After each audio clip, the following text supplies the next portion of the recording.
전재수원의 경우에는요, 앞서도 짚어드린 대로 경찰의 수사 선생이 지금 가장 먼저 올라 있습니다. 어제 의원실 그리고 자택 등에 대한 압수수색이 이루어졌는데 이 수색이 수사관들이 현장에 도착하고 난 뒤에도 2시간 넘게 지연이 됐고요. 그 사이에 전 의원 사무실에서는 이 파쇄기가 작동하는 소리가 들렸다. 이런 증언이 또 나와서 논란이 되고 있습니다. 네, 이 통일교 의혹을 수사 중인 경찰은 어제 전재수 의원의 자택과 의원실을 포함해서 10곳에 대해 동시에 압수수색을 진행했습니다. 진 의원의 의원실 압수수색은 국회 측 참관인이 도착하지 않으면서 말씀하신 대로 집행이 2시간 넘게 지연이 됐습니다. 그리고 이 과정에서 문이 닫혀 있고 내부는 블라인드로 가려져 있던 그런 의원실 안에서 문서 파쇄기가 작동하는 소리가 2차례 들렸다는 증언이 나왔습니다. 증언이 사실이라면 이거 혹시 증거를 없애려고 하는 거 아니야? 이런 의심을 사기에 좀 충분한 그런 정황이죠. 어제 압수수색 현장에는요, 이 택시기사 폭행 사건으로 물의를 일으켰던 이용구 전 법무부 차관이 입회를 해서 눈길을 끌었는데요. 전재수 의원의 변호를 맡았다고 합니다.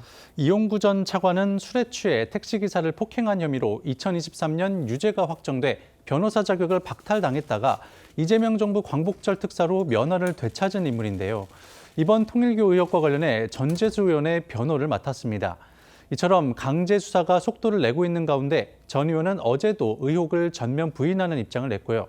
추가 의혹 제기에 대해 확인하는 데 시간이 걸린다며 조만간 기자간담회 등을 갖고 모든 의혹에 대해 해명하겠다고 밝혔습니다.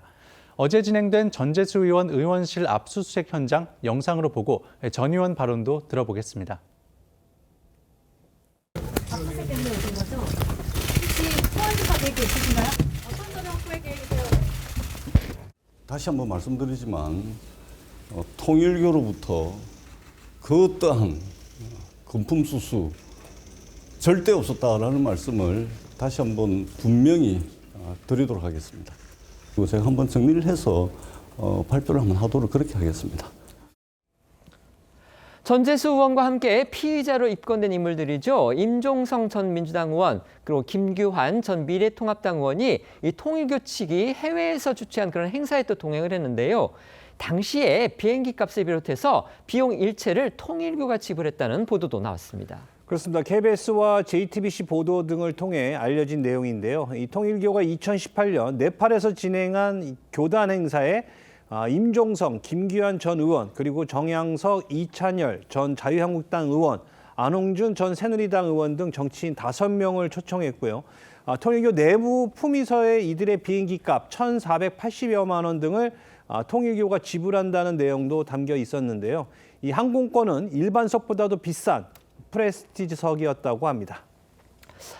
이 같은 의혹 제기에 대해서 연루된 인사들의 입장 나왔으면 소개해 주시죠. 네, 정양석 전 의원은 KBS 등의 네팔 행사 참석과 통일교가 체류비 등을 지원한 사실은 인정하면서도 종교적인 색채가 너무 강해 항의하기도 했다며 통일교 연루 의혹은 부인했습니다.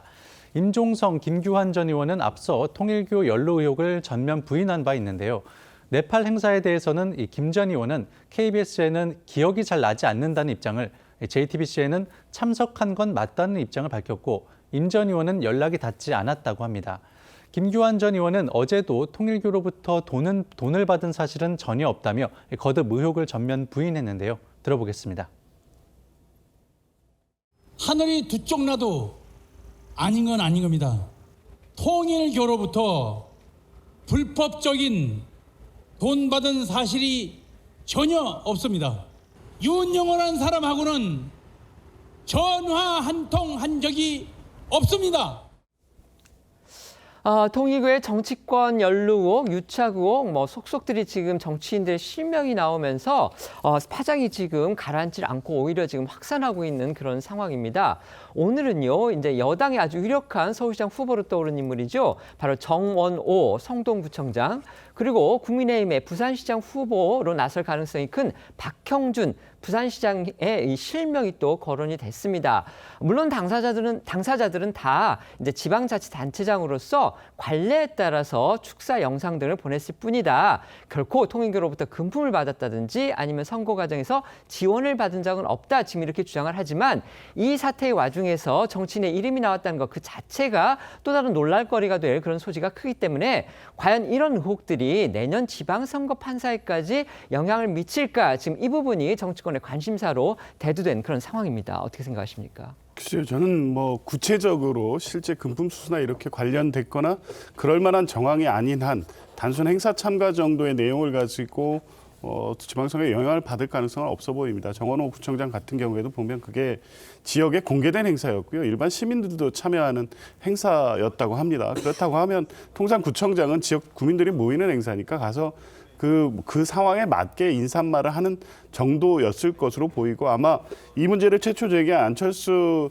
의원 같은 경우에 그 상황을 조금만 확인했다면 이게 지금 제기되는 통일교 의혹과는 전혀 무관하다는 것 정도는 충분히 정치 상황의 현실을 아는 분으로서 판단할 만한데 굳이 이걸 뭐 유력 후보자니까 이렇게 의혹이 있는 것처럼 제기할 문제인가? 저는 이런 무분별한 의혹 제기 수준은 뭐 당분간 있을 수는 있지만 이게 결정적으로 실제 선거에 영향을 미치는지는 실제 금품 수수라든가 통일교와 유착이 돼서 청탁 관계가 되는 정도까지 확인되지 않는 한 큰 변수가 될 것으로 보지는 않습니다. 네. 정치에서는 이슈 자체보다도 이슈를 대하는 태도가 중요하다라는 말이 있지 않습니까? 민주당이 여러 가지 핑계를 대면서 이 통일교 게이트 의혹에 대해서만큼은 한사코 특검을 하지 않으려고 들면 저는 그것 자체가 이번 지방선거에서 굉장히 큰 변수가 될 거라고 봅니다. 저희가 앞서도 봤습니다만 정원호 성동구청장을 비롯해서 많은 정치인들의 이름이 새로 나오고 있고 통일교가 사실상 정치권 전반에 대해서 전방위적으로 접촉을 하고 다니는 정황이 확인되고 있습니다. 그러면은 통일교가 과연 정상적이고 적법한 활동만 했겠는가? 여기에 대해서 큰 의문이 제기되지 않을 수가 없죠. 당장 지난주 토요일에만 해도 그 한학자 총재의 압수수색 과정에서 현금 280억 원이 발견됐다라고 하는 한국일보의 단독 보도가 있지 않았습니까? 이런 것으로 봤을 때 지금 우리 국민들께서는 이미 일부 정치인들에 대해서는 금품을 제공했다. 그리고 그 시점, 방법 이런 것들까지 구체적으로 나온 상황에서는 이걸 특검을 통해서 밝혀야 될 거라고 생각을 하고 계실 겁니다. 만약에 특검을 극구 피한다면은 민주당이 그동안에 노상 반복해왔던 특검을 피하는 자가 범인이다. 그리고 정교 분리를 위반했으면은 10번, 100번 해산돼야 된다. 이런 말들이 민주당의 부메랑으로 돌아가게 될 것입니다.